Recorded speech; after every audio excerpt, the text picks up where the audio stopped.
I'd like to welcome you again, as Bob did, to the Woolf Institute. We have been in our new building just for a matter of a few months.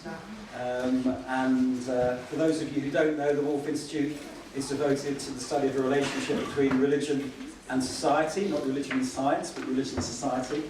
And we are delighted that this is the first of, I hope, will be a series of collaborations with the Faraday Institute.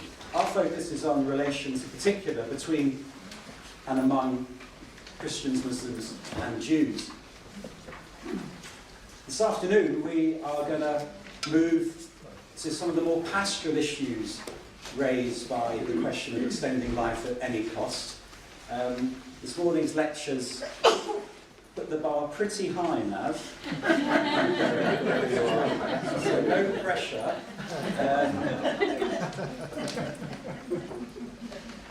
John's talk, when he mentioned that his boomerang children occasionally come home, reminded me of the Jewish definition of the beginning of life. The Catholic definition may well be at conception, and for many Christians it may well be at birth, but for Jews it's when they go to university. So this principle about having a Jewish and a Muslim aspect of our conversation today, I think, is terribly important.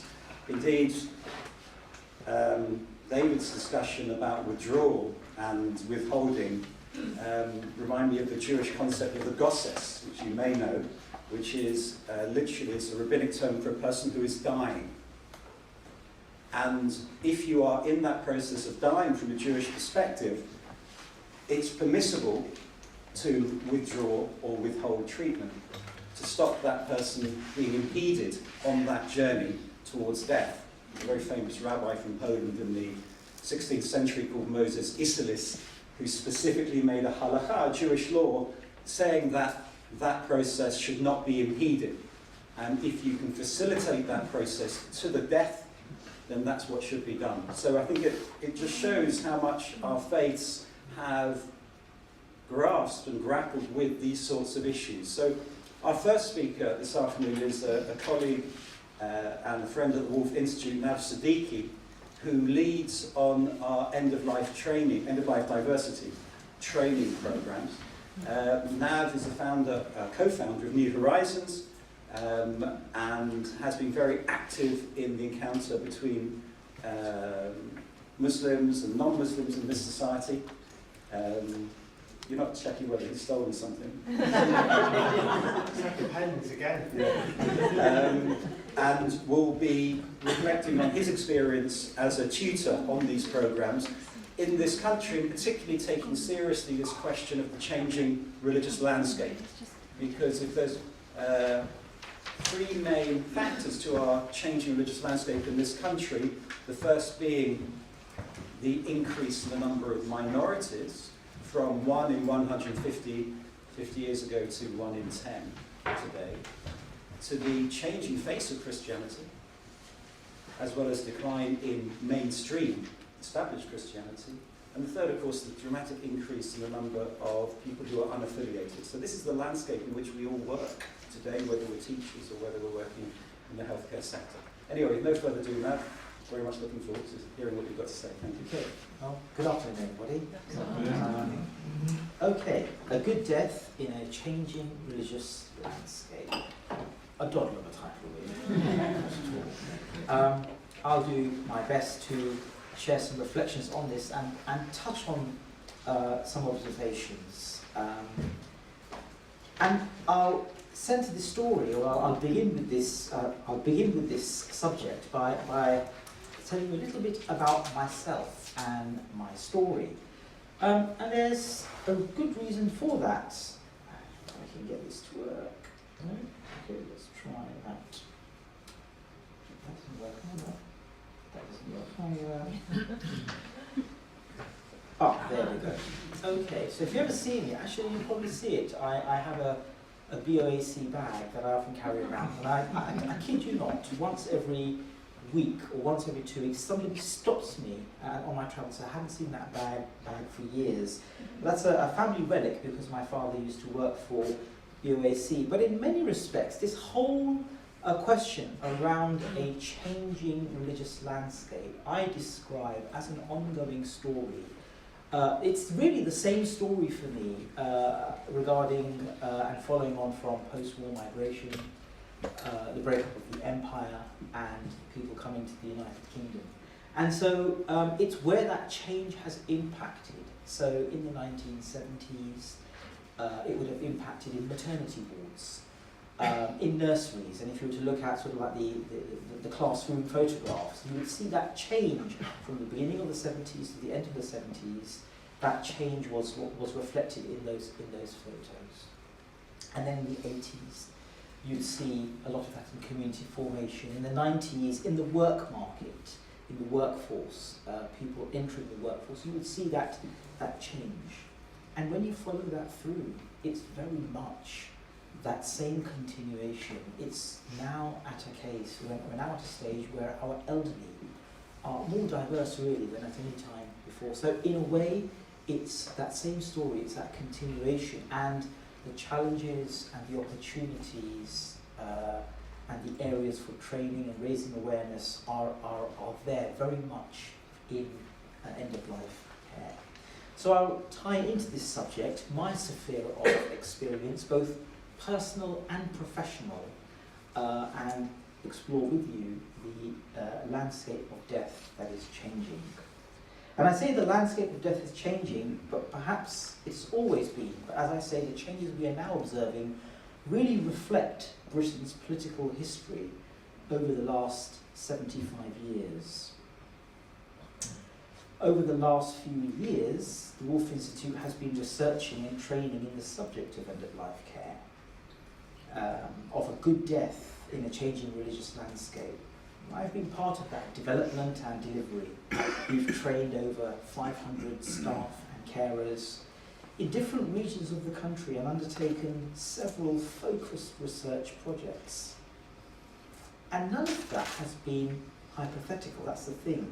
The cases we discuss, the workshops we explore, the examples we bring multiple disciplines to, they're all real. They deal with real death, real people's lives and real families. And it's humbling, but in its own way, it's very motivating. And I say that because of its immediate relevance to our times. If I were to separate our work into its essential components, there would be three. The first would be religious literacy, the theological understanding of dying and death. The second would be unpacking diversity and demographic change. And the third would be outreach and communication with civil society groups and institutions. Now, these three components describe our own specialism here, but that must be combined with other different dimensions, and sometimes competing considerations. Some of these may be topical or shifts in attitudes. We heard about the changing face of Christianity. There's societal attitudes are shifting and changing all the time, and others may just be changing realities, like we've heard this morning, and the role of technology. So these components would include the strain upon the economic purse towards achieving a dignified and good death. There's no getting away from that. The tightening of the agency of religion in the public space. And if that's not agreeable, then we could say periodic lobbying, if you like, to tighten the agency of religion when it comes to national policy conversations. And as we've heard this morning, the impending march of technological advances. Yeah, all of this together, all of these components, they all return to a single question. What is a good death today? What is a good death in our changing religious landscape?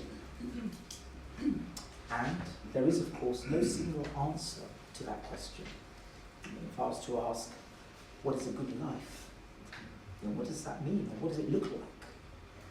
it may be coloured in so many different hues, it may be lived at different heights, in different environments. And yet, I would suggest there are some fundamentals by way of rights and provisions and liberties that we could agree on, mainly if not wholly. And so that may be the case, and so I believe that is the case with this whole question around a good death. And there have been several attempts by care providers to summarise what a good death means, and they're all good answers, really. But by definition, they are written from a provision of care perspective, albeit with the individual's care in mind, but it is a provision of care perspective. Religious writings, on the other hand, I can say something about my own religion, they tend to focus on the soul's journey, on the rules surrounding a body already dead, and on the duty of care others have towards the care of those who are elderly and dying. But what of the perspective of the individual whose life it is? That is, of course, more intricate and much more personal. We rarely get a chance to hear from dying individuals about how they feel through their journey.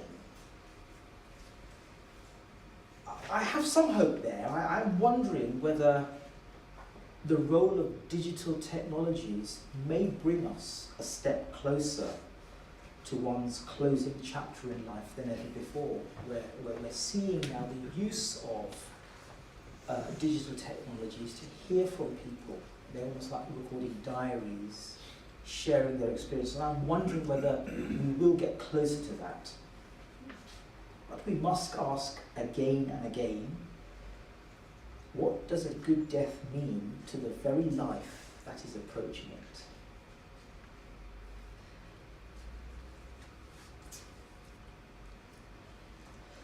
So, what of our religious landscape is changing? Well, as I mentioned earlier, it's a continuation of that same story. Let me return to my sphere of experience and knowledge and hopefully shed some light here. And as I say, we saw that change in the 70s with maternity wards, with schools in the 80s, the workforce in the 90s, and now we're seeing that growing diversity.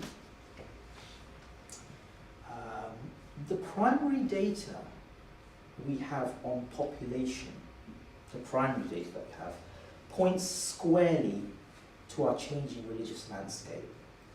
Let me show you something.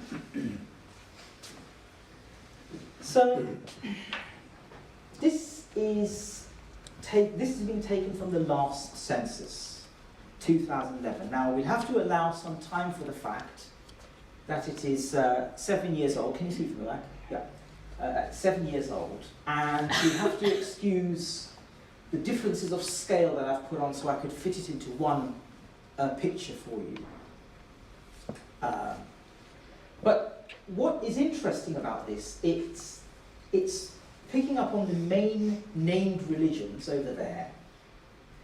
And then we've got two columns. We've got the purple column, which indicates the age group from 50 to 64.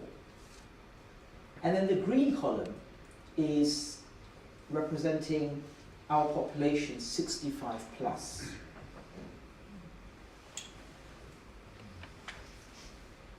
And of course, in terms of numbers, the large section is taken up by the Christian faith group.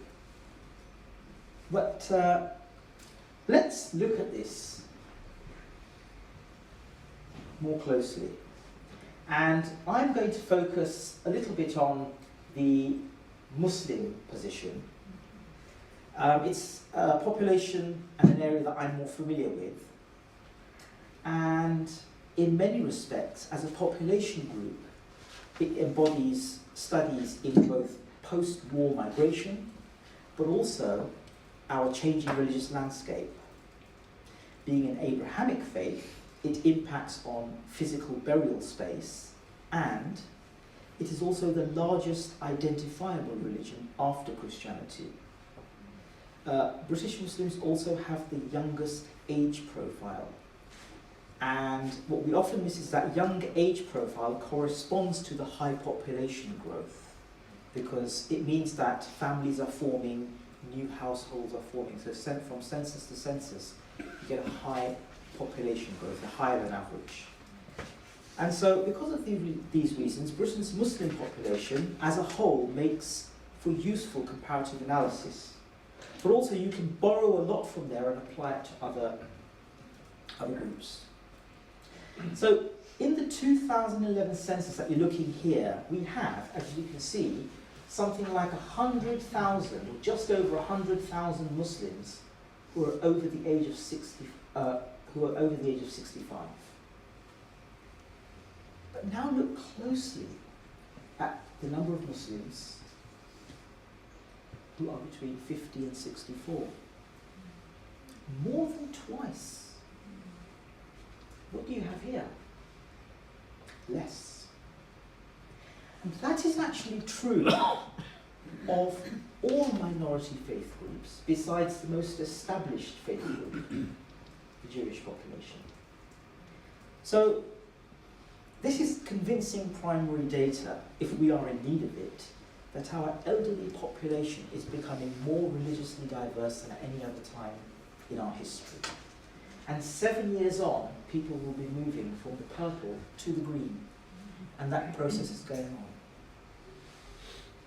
Let's also remember that broad national figures like these will average out the highs and the lows. So included here would be the vast swathes of living spaces that are rural and much less diverse than, say, urban spaces or suburban spaces. So areas like London counties, Birmingham, and Manchester would present much less difference of scale. Now, as I said, this census data is 7 years old. More recent population figures taken in 2016, and which were not grouped by religion because we didn't have that level of detail, gives us a United Kingdom, a UK population of 65.5 million. So that's the latest we have. That's an increase, interestingly, of 3.5 million since the census was taken. And improvements in overall health and our elderly also means that people are living longer. So in 2016, when these figures were taken, 18% of our population was aged 65 and over. And when you think about 18%, it means roughly 1 in every 5 persons was over the age of 65. And that would include small children as well, because we're talking about the whole population now. So here, we can see how our elderly are increasing in terms of the makeup of our national population. And so we have increasing numbers of elderly and increasing diversity going on at the same time. In 1996, only a handful of areas in the country had 25% of their population aged 65 and over. And most of these were sort of southern regions of the UK. But it's predicted that by 2036, it's not that far away, over half of local authorities will have 25% of their local population aged 65 and over. And so knowing these previous and projected proportions is useful for planning care and for health provisions. And that's why it's useful to have these events like we do. But there's another measure, and I'm not going to sort of go into don't worry, I'm not going to go into a maths lesson, but there's another useful measure, I think, that's even more telling, and it's what's called the old age dependency ratio. Now, the old age dependency ratio is the number of people over 65 years old for every 1,000 people. So it's how many people do you have that are over 65 against every 1,000 of people who are between the age of 16 and 64. So in a way, it's a measure of able-bodied people who are working against people that may be retired, and the assumption is there may be declining health there as well. And as this graph shows, it is growing. More and more people are becoming more and more dependent on able-bodied persons or younger people. We can see an overall rise. For about a decade, the UK's old age dependency ratio was about 250, 285. But it's now steadily rising, and within 8 to 10 years, it's going to cross 400. Essentially, that means 4 persons out of every 10. There are 4 people that are over the age of 65 for every 10 working age persons. And it's a useful measure to understand how the balance of our population is changing. So you have the balance changing, and you have the diversity coming together. Measures like this are often used for broader economic planning by governments. Because if you think of these 16 to 64-year-olds, they are considered people who are part of the labour market. And if you think of people who are beyond 65, they are considered the retired market, if you like.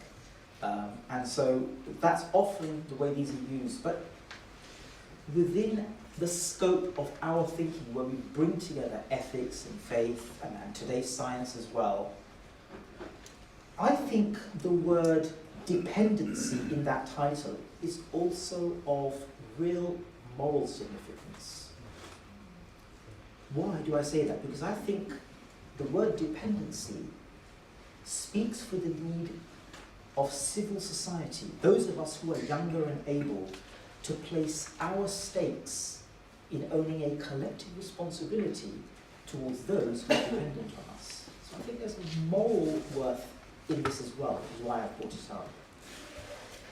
And there are some key maps that I'm just going to show you that show us our common challenge. I want us to focus on how dark these maps become. This is a measure of the overage dependency ratio, and the darker it gets, the more there is a dependency. And when it starts to get quite dark blue, we're going to realize that there's a real moral obligation upon those of us who are able. That's 1996, and just in 10 years' time, it looks like that. 2006. And 2016, it starts to get very blue. 2026.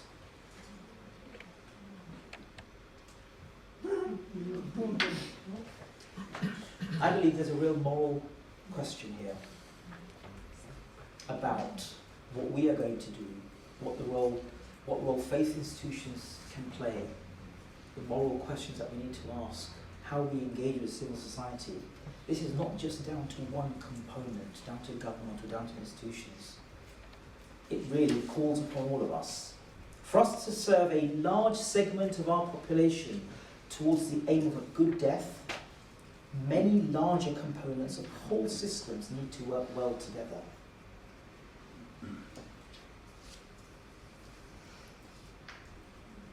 In 2015, the Woolf Institute undertook a 2-year research into strengthening relations between hospices and Britain's Muslims. One of the key reasons for exploring the relationship between hospices located in areas with larger Muslim populations was the relationship between where one spends their last days and a good death. Now, it wouldn't surprise anyone here that when asked, surveys and research always reveal that the least preferred place people would like to die in would be in a hospital bed. That wouldn't surprise us. And the most preferred place would be at home with our loved ones. Hospices represent something here. They're, if you like, a home-like environment when the realities of care and declining health make one's own home an unpractical reality. So, we're looking at a correlation between death occurring in hospices and a good death. And here we were met with real challenges in finding clear data. But nevertheless, we persisted, and what did emerge was a wide gap between Muslims against a measure of the general population. So figures in a place like Birmingham showed something like 16% of deaths occurring in hospices and care homes. 16%. Against less than 1% of Muslim deaths taking place there. And something close to 80% of Muslim deaths were taking place in a hospital.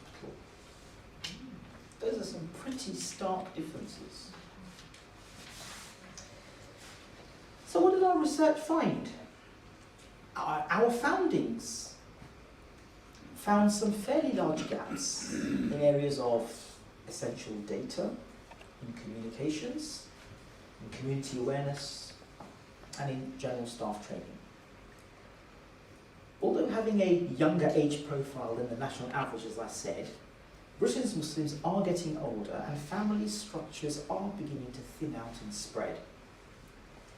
Greater affluence, success if you like, is also pointing to some young families relocating for reasons of schools and careers, which results in emergent challenges in the care of older relatives. So this idea that community structures will take care of the problem doesn't always hold water. In a way, you're seeing a process of social normalization here, aren't you? This has had a broad impact upon care networks, which have seen a notable increase in Muslim patients this decade, particularly in some areas. You talk to staff in care homes and they will tell you, we've seen that change. We found there to be essential omissions in primary data on death when measured by religion. Crucially, the process of death registration, which is concerned with the essentials of causation and legal process, death registration excludes both the religion and the ethnicity of the deceased. Both of which, if you think about them, are self-classifications. They are subjective fields of identity. So you can fill in a census form saying, I am this.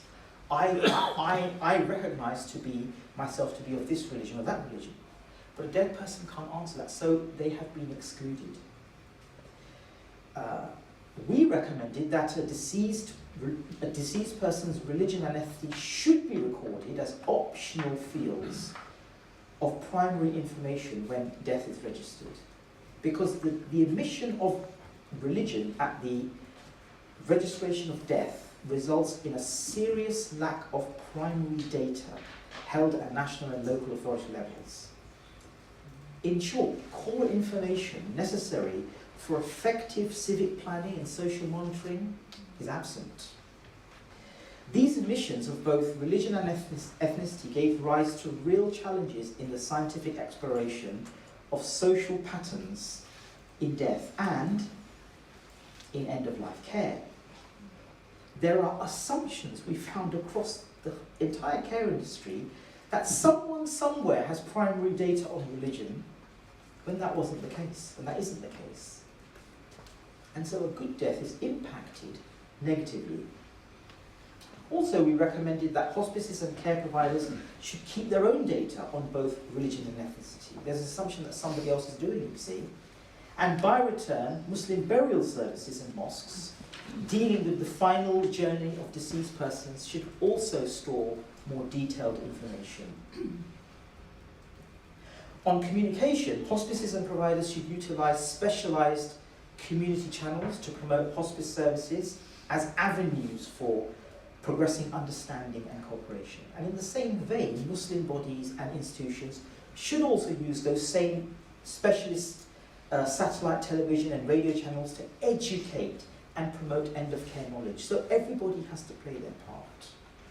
But, we said, local hospices also need to seek and communicate beyond the usual community institutions, especially in an effort to locate women's groups and clubs where direct communication with women who are in the 40 plus age group could be achieved. And we recommended that care providers should seek specialist training programs to better understand the theology and nuances of a good death. And wholesale terms like the Muslim community, or to use another example, the Hindu community, need to be seriously unpacked. So that's a summary, if you like, of our findings. The good news in all of this was, and is, that the appetite from all stakeholders to work towards the aim of a good death is strong and willing.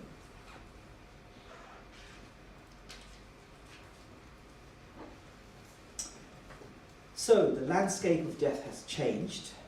The landscape has changed, and so the landscape of death has changed, but I would say the characteristics of a good death have not. They are, perhaps, as old as birth and family tradition themselves. And I'm only to add here to some of the wise words that have been spoken already. Being in a preferred place or state for death, being as comfortable and as pain-free as possible, bearing physical dignity, being well emotionally and spiritually, these are found to be uppermost in considerations for a good death. They're not always easily achievable, but ultimately we are dealing with the person within a dying body and how at peace he or she is. In that regard, the offering by Marie Curie that a good death is the best death that can be achieved in the context of the individual's clinical diagnosis and symptoms, as well as the specific social, cultural, and spiritual circumstances, taking into consideration patient and carer wishes and professional expertise. In that regard, this is as good a description as any for a good death. But when we look into that, it sets out an aim that requires access to psychological and spiritual support and care that is competent and confident, yet also compassionate and personalised. I believe that in order to realise a good death, our conversation needs to begin much earlier. Joined up thinking will yield the coordination necessary, and focused religious literacy will foster confidence in offering support. And in times when periodic discourse tightens the space for religion in the public space, and with reports of spending on elderly research and social care being tightened, and these are two very big areas, advocating strongly the value we place on a good death surely becomes ever more paramount. Look at it statistically, ethically, or religiously, it is really ourselves we are protecting and dignifying.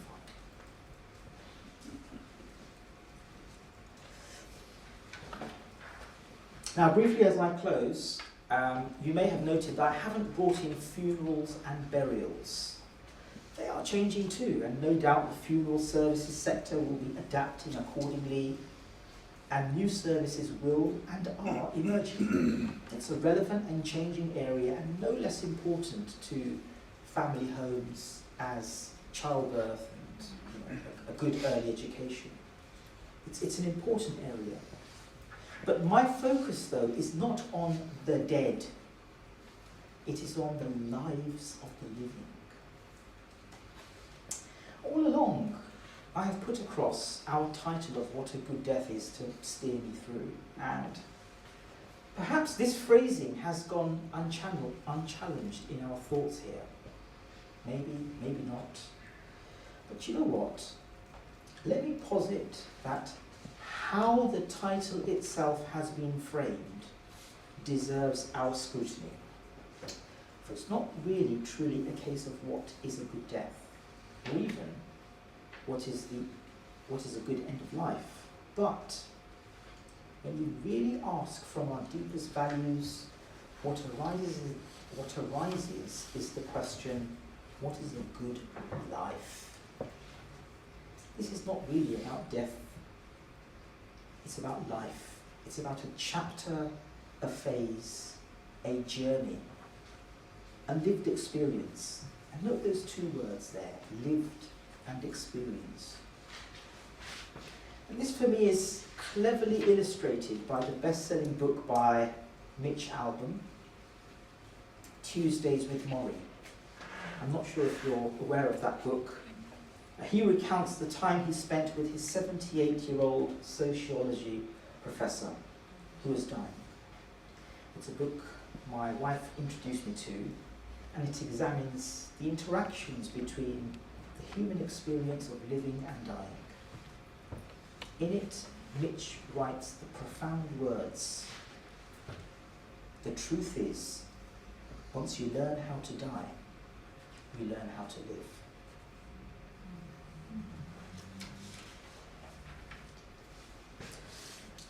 Well, you've been listening patiently. I hope I've given you a sense of how important and relevant this subject area is. Hope I've managed to stir some emotions in you where you can relate to this subject in your own way, maybe about something you've experienced, or something that lies ahead in your own life or in the lives of your family. If I have managed that, it would be because of the beauty of this subject. It has little or nothing to do with this speaker. I'd like to leave the time that's remaining to listen to your thoughts, or if you'd like to ask me anything about research and training we have conducted. But friends and colleagues, the question of a good death, the question of a good end chapter in life, is a real question about our deepest values. Perhaps the most real question there is. Thank you.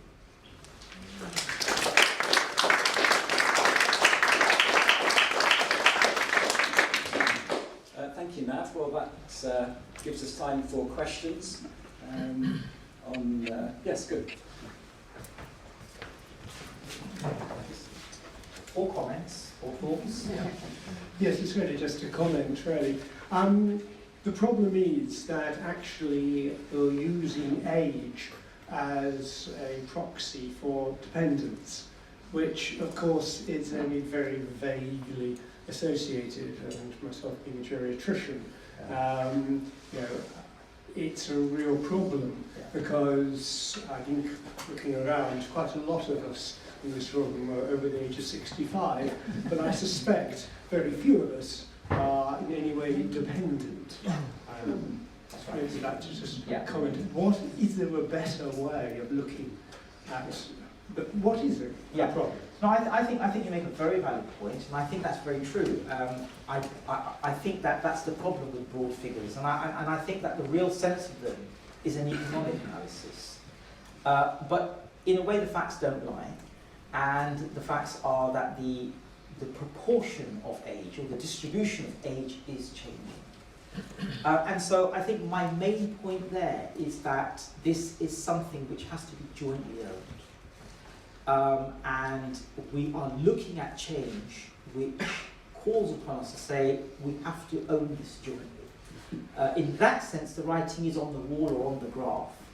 I'm with you entirely that somebody who is beyond 65 may be the person who's actually helping the other sector and not the other way around. I'm with you there entirely. And you can actually draw the figure up for a post-85 as well. But I think the message there is really about the changing dynamics and about the moral responsibility. The reason I brought it here to this place is because I think it asks of us a very moral question, not just an economic one, but a moral one as well.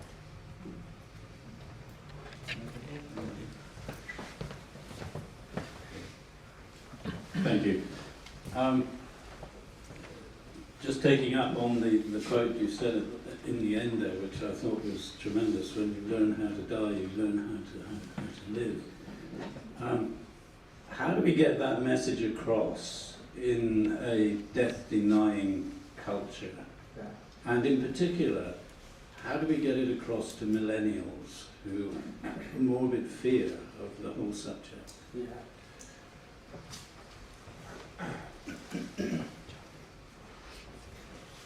I actually have more faith in millennials than I have in the 40 generation. There's something about the millennials growing up in a social media age where they are quite dismissive of authority and of sometimes naked statistics, like I just said, using age as a proxy in the way that you described it. And I think that we're going to see a new way of thinking, which is the result of growing up with a multitude of information where diversity becomes so super diverse that within that everyone becomes an individual. Now, how do we shift that to being more comfortable with death is more of a difficult one. And I think that is really part of the narrative of ownership and of moral responsibility. I think that the whole subject around caring for the elderly needs to be embedded really from our curriculum in how we study society. I mean, we study social problems as a result of those problems. So we started to study racism and then bullying, child protection, and a range of issues because they became relevant to our society. And I think the same thing really needs to happen. Whenever I've taken, and whenever and there's a real magic here in connecting young people with people who are very elderly. And I have noticed how there is a real openness from young people to connect with people who are at the other end of the age spectrum. If you've ever taken young people to care homes, and those care homes that have volunteers, it really does work quite well. So, in a way, I'm more hopeful, but in that, there is this cultural hurdle that we English just don't do God, really. We don't talk about these things, it's very hands-off. And I think that's a deeper cultural problem, not about millennials, but about how we are as a society. We were just having a conversation over our chocolate brownie, over things like what makes a cream, chantilly cream, and things like that. We were also talking about how things are different in America and how they are different here. If you take the Muslim tradition, still very much hands-on in terms of dealing with death. It's not hands-off. Now that may change as the funeral sector changes. I would like to hope that it doesn't. But I think it's really about normalising this and bringing it in to our conversations much earlier on. And I think that's got to be part of it. But if anyone else has any sort of suggestions or offerings here, I'd be glad to hear. Did you have a hand up? Or? Well, someone else might. Yeah, just John, go ahead. Shall I look? Yeah. And then we'll go on. Yeah, the question is slightly tied in the answer that was given. We're of the baby boomer generation, I think, looking around, or precursors to it. We rejigged the sexual world, we rejigged the music world, we rejigged the living world. Is it now time to rejig the dying world? And sort it out for ourselves. We should call upon the retired doctors, the retired care workers, the retired educators, and set up our own. And of course, large sections of the millennials are just too broke anyway. The wealth also is with yourselves. I think you make a very serious point. I think that the idea of life begins at 40 and then 50, I don't think it needs to end. So 65 is not a retirement age, it's an age of greater freedom, and I would say an age of greater leveraging power. Use that spirit and go for it. That's what I would say. Are you aware that any people of this dependency generation are actually doing that? I think that people who are utilising technology are able to do just that. And I'm seeing people making video diaries and talking about things. And they have a lot of life experience to tell, but in that journey, and often these things are done when people are diagnosed with a terminal illness. But, I think that the use of technology does bring about opportunities that weren't there before. And so I think it's a case of living healthily more longer, having greater voting leverage, having greater affluence in terms of a base, having the time, and utilising social media. I think when you combine those ingredients together, then I don't see why not.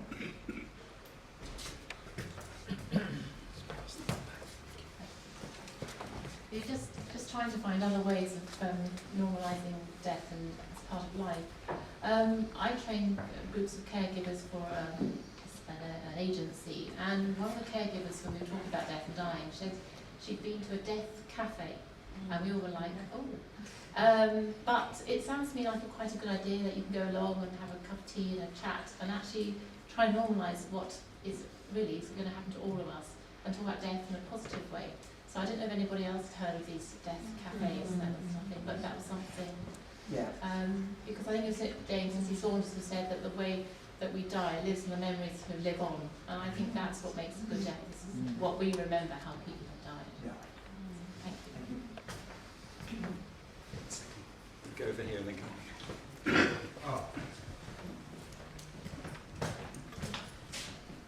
Thanks for a wonderful presentation, Nav. Excellent. I just wanted to offer an observation, as much as anything. As well as all the academic journals and broadsheet newspapers I read, I also read tabloids to find out about football and also to keep abreast of what millions of other people are reading. And I've noticed, and I've noticed over the last few years, and I'm not the only person to notice this, there's been some media analysis done on it, but I've noticed in the tabloids much higher frequency of stories about death and dying than there ever has been before. There was a media analyst in the Huffington Post who just a couple of weeks ago did a content analysis piece on it, looking sort of basically counting stories. And he found a huge spike in the last 3 or 4 years. The stories are sometimes sensationalist, and the stories aren't always as nuanced and as sympathetic as yours this afternoon. Sometimes they're about a dying person's last wish, or some photographs, or but I think we've broken the taboo actually as a generation, whether it's down to the baby boomer over here or the millennials elsewhere in the building. I'm not quite sure, but I do sense a societal shift. I think we're more comfortable talking about it. What that means for end of life, I'm not sure.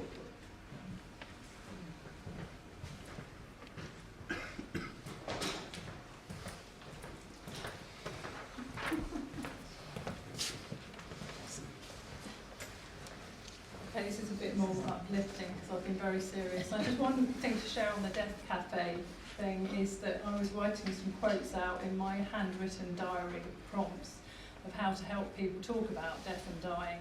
And you probably have all heard this, but if you talk about sex, you don't get pregnant. Similarly, if you talk about the end of life, it doesn't bring it on any quicker. When I first heard of Death Cafe, I thought it was like a heavy metal. I was about to go. Last questions, yeah, 2 more, and then we'll have to stop. So I was interested in you talking about children and trying to integrate them from very early on. And when I worked at a hospice, we had a nursery there for the staff. So the kids would come in the morning with usually mums, and then at lunchtime, the people who were well enough to go to the dining room, patients, nurses, whomever, and the children would all congregate. And of course they had to learn that people died. Yeah. People were there one day and weren't there the next. Yeah. But I think that was a way of really integrating Yeah. the young, and you know, What were the ages of the children? tiny, Tiny. under 5. Okay, right. Yeah, Okay. under So not 5. teenagers then. No, No. teenagers would come in, you know, Right. with their homework at the end of the day, and they would be welcomed as well. Yeah. It was very, and I think taking young kids and older kids to Yeah. see dying Yeah. relatives, Yeah. and not to make it this taboo Yeah. that you know Yeah. you can't go. It's all too distressing Yeah. because death in this day and age shouldn't be Yes. so distressing. Losing somebody is of course distressing, but not the actual process. Yeah.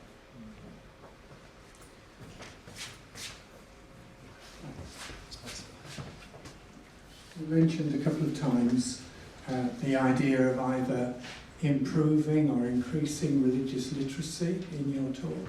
would you like to just unpack that a little more about what your thoughts are on that subject? Yeah. So I think religious literacy needs to be made relevant to the socio-economic realities. It needs to connect with it. I think that we need to explore diversity within religion. We often hide behind very sort of blanket expressions like the Muslim community, Muslims in Britain, but not really in Britain, they're part of the fabric, the Hindu community. I also find that there is an element of taboo in people sometimes being afraid to ask the right questions because of issues around sensitivity. And I think that is something that needs to be tackled as well.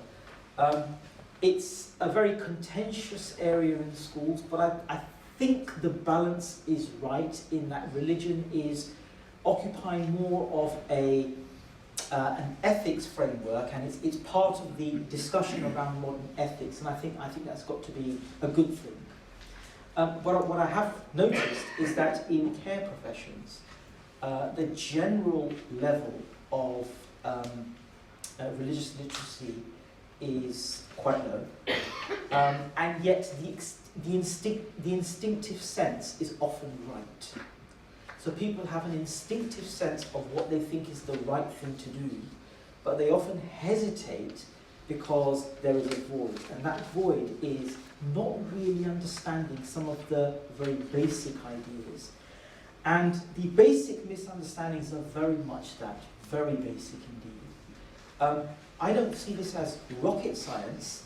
I see this as much more about regularity and about reaching many more people. But I do think we need to not do it as a tick box exercise, but much more as something which is relevant to the kind of work that people do. And in care homes, that should be one which allows people to explore theology and the unknown and the uncertainties and the fears even around religion in a safe space. And that's what we found in all of our training. And people feel so relieved when they've gone through training because they feel as though a weight has been lifted off. And they recount sometimes 3, 4, 5 or 6 years worth of work experience where had they known just a few basic things, it would have made a real difference to the delivery of their professional role. So they never lose their professionalism, but in a way that's enhanced and sharpened. Well, thank you very much, Nav, for a fantastic presentation and a range of very good questions. You ended very nicely on the training programme you lead, and I think there's an opportunity there for me as Director of Woolf Institute to say, if you want training in your hospital or hospices, then this is the man who will do it. We'll have a 2-minute stretch break, as the Americans say, and then we'll hand over to Philip. Okay, very good.